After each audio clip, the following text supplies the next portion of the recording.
തൃശൂർ DCCയുടെ അന്ത്യശാസനം തള്ളി മറ്റത്തൂരിൽ നടപടി നേരിട്ടവർ രാജിവെക്കില്ല. നിലവിൽ പ്രതിസന്ധി KPCC നേതൃത്വവുമായി ബന്ധപ്പെട്ട് പ്രശ്നത്തിന് പരിഹാരം കാണുമെന്ന് പുറത്താക്കിയ DCC ജനറൽ സെക്രട്ടറി TM ചന്ദ്രൻ വ്യക്തമാക്കി. മറ്റത്തൂർ പഞ്ചായത്തിലെ ഈ വിവാദവുമായി ബന്ധപ്പെട്ട് ഇന്ന് നിരവധി ചോദ്യങ്ങൾ ഉയരുന്നുണ്ട്. DCC പ്രസിഡന്റ് ഇന്ന് അന്ത്യശാസനം നൽകി എന്നാണ് നമുക്ക് മാധ്യമങ്ങളിലൂടെ അറിയാൻ കഴിഞ്ഞത്. ഞങ്ങളെ സംബന്ധിച്ചിടത്തോളം BJPയുമായി ഏതെങ്കിലും തരത്തിലുള്ള കൂട്ടുകെട്ട് ഞങ്ങൾ ഉണ്ടാക്കിയിട്ടില്ല.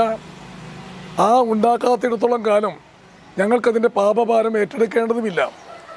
മാത്രവുമല്ല, DCC നേരിട്ട് നിർത്തിയ 3 സ്ഥാനാർത്ഥികൾ ഇവിടെ അവരുടെ പരാജയം ഉറപ്പുവരുത്തിയപ്പോൾ BJPക്ക് വേണ്ടി വോട്ട് പിടിച്ച് നടക്കുകയായിരുന്നു. അതിൻ്റെ കൃത്യമായ തെളിവുകൾ ഞാൻ യഥാസമയം തന്നെ DCC പ്രസിഡന്റിനെ അറിയിച്ചിട്ടുള്ളതുമാണ്. BJPയോടുള്ള വിരോധമാണ് DCC പ്രസിഡന്റിനുള്ളത് എങ്കിൽ തീർച്ചയായും അവർക്കെതിരെയായിരുന്നു ആദ്യം നടപടിയെടുക്കേണ്ടത്. ആ നടപടിയെടുക്കാതെ ഇപ്പോൾ വെറും പുകമറയുടെ പേരിൽ ഇല്ലാത്ത ആരോപണങ്ങൾ ഉയർത്തിക്കൊണ്ട് ഇത്തരം അന്ത്യശാസനങ്ങൾ നൽകുന്നത് തികച്ചും അനുചിതമാണ് എന്ന് മാത്രമാണ് എനിക്ക് സൂചിപ്പിക്കുവാനുള്ളത്. വിവരങ്ങളുമായി സാനു K സജീവ് നമുക്കൊപ്പം ചേരുകയാണ്.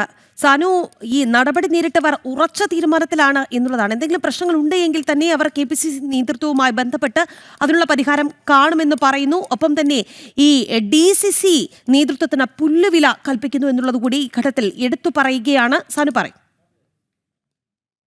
DCC നേതൃത്വത്തെ തള്ളിക്കൊണ്ട് രംഗത്ത് വന്നിരിക്കുന്നത് DCC ജനറൽ സെക്രട്ടറി തന്നെയാണ് എന്നുള്ളതാണ് ഇതിലെ ഏറ്റവും ശ്രദ്ധേയമായ ഒരു കാര്യം. അതായത് മറ്റത്തൂർ പഞ്ചായത്തിലെ കൂട്ടരാജിയുമായി ബന്ധപ്പെട്ടുകൊണ്ട് ജില്ലയിലെ കോൺഗ്രസ് നേതൃത്വം ഒന്നാകെ പ്രതിരോധത്തിലായിരിക്കുന്ന വേളയിലാണ് ഇന്ന് ഈ പുറത്താക്കപ്പെട്ട അല്ലെങ്കിൽ അവിടെ മത്സരിച്ച് രാജിവെച്ചിട്ടുള്ള 8 കോൺഗ്രസ് മെമ്പർമാർക്കും ഒപ്പം തന്നെ DCC ജനറൽ സെക്രട്ടറി ആയിട്ടുള്ള ചന്ദ്രൻ അടക്കം ഈ DCC അധ്യക്ഷൻ ജോസഫ് ടാജറ്റ് അന്ത്യശാസനം നൽകിയത്. ഇന്ന് പ്രവൃത്തി ദിവസമാണ്.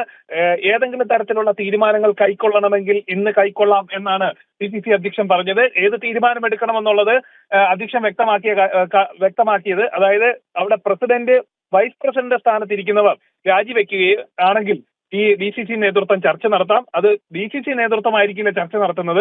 KPCCയുടെ അറിവോടുകൂടി KPCC എന്താണോ പറയുന്നത് അതിനാനുപാതികമായിട്ട് DCC നേതൃത്വം ചർച്ച നടത്താം എന്നാണ് DCC അധ്യക്ഷൻ പറഞ്ഞിട്ടുള്ളത്. എന്തായാലും DCC അധ്യക്ഷന്റെ അന്ത്യശാസനത്തെ തള്ളുകയാണ് അവിടുത്തെ നേതൃത്വം. DCC ജനറൽ സെക്രട്ടറി തന്നെ തള്ളുകയാണ്. ഒപ്പം തന്നെ അവിടെ DCC കെട്ടിയിറക്കിയിട്ടുള്ള 3 സ്ഥാനാർത്ഥികൾ തോൽക്കുകയും ചെയ്തു. ഒപ്പം തന്നെ അവർ മറ്റു രാഷ്ട്രീയ പാർട്ടികൾക്ക് വേണ്ടി വോട്ട് പിടിക്കുന്ന ഒരു സാഹചര്യവും ഉണ്ടായിട്ടുണ്ട്. അത്തരത്തിൽ DCC കെട്ടിയിറക്കിയിട്ടുള്ള സ്ഥാനാർത്ഥികൾക്കെതിരെയാണ് ആദ്യം നടപടിയെടുക്കേണ്ടതെന്നും DCC ജനറൽ സെക്രട്ടറി ആയിട്ടുള്ള TM ചന്ദ്രൻ വ്യക്തമാക്കുകയാണ്.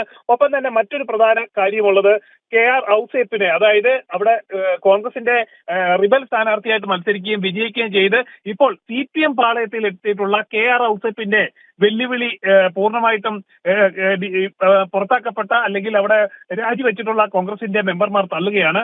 താനും കോൺഗ്രസ് പ്രവർത്തകരും വീട്ടിലെത്തി എന്താണ് ചർച്ച നടത്തിയതെന്നുള്ളതിന്റെ പൂർണ്ണ വിവരങ്ങൾ പുറത്തുവിടാൻ KR ഔസേപ്പിനെ DCC ജനറൽ സെക്രട്ടറി ആയിട്ടുള്ള ചന്ദ്രൻ വെല്ലുവിളിക്കുകയും ചെയ്തിട്ടുണ്ട്. രാഖി. തൃശൂർ DCCയുടെ അന്ത്യശാസനം തള്ളിയ മറ്റത്തൂരിൽ നടപടി നേരിട്ടവർ രാജിവെക്കില്ല എന്നുള്ള തീരുമാനത്തിലാണ്. ഒപ്പം തന്നെ KPCC നേതൃത്വവുമായി ബന്ധപ്പെട്ട പ്രശ്നങ്ങൾക്ക് പരിഹാരം കാണുമെന്നാണ് പുറത്താക്കിയ DCC ജനറൽ സെക്രട്ടറി TM ചന്ദ്രൻ പറയുന്നത്.